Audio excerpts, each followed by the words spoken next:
आपदामपहर्तारं दातारं सर्वसंपदां लोकाभिरामं श्रीरामं भूयो भूयो नमाम्यहम्।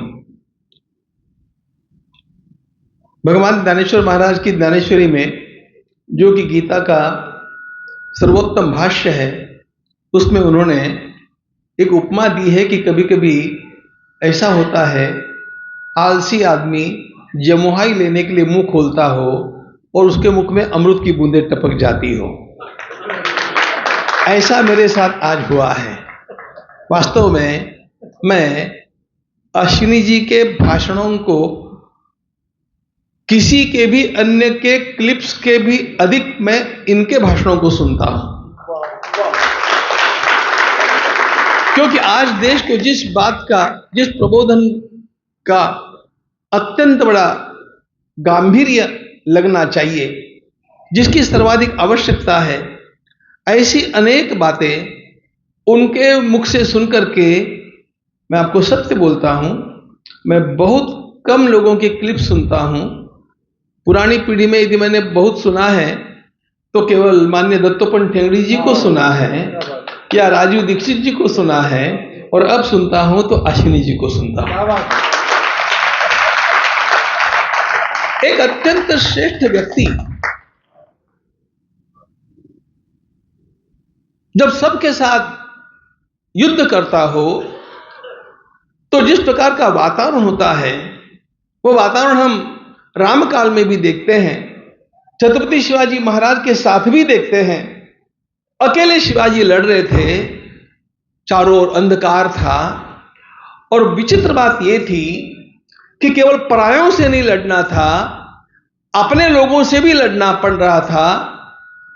लेकिन शिवाजी महाराज ने वो काम करके दिखाया और वे हमारे आदर्श बन गए।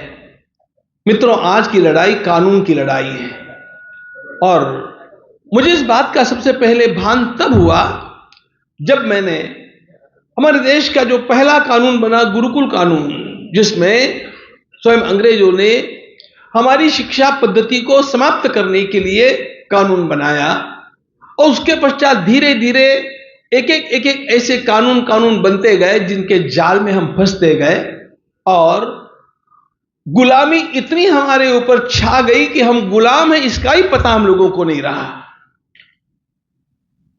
सबसे पहले अपनी गुलामी का पता होना चाहिए, हम कहां पर बंधे हुए हैं इसका पता होना चाहिए।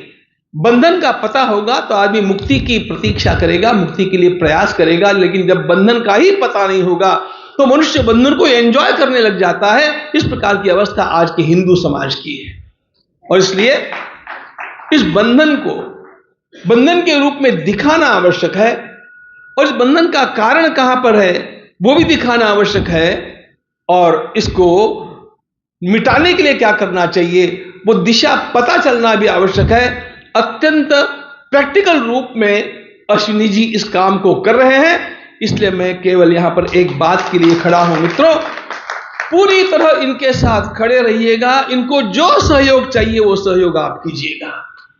मेरी इतनी ही प्रार्थना आप लोगों से भी है, जो जहां जहां सुनता होगा उन सबसे है, क्योंकि आज हमें इस बात की सर्वाधिक आवश्यकता है।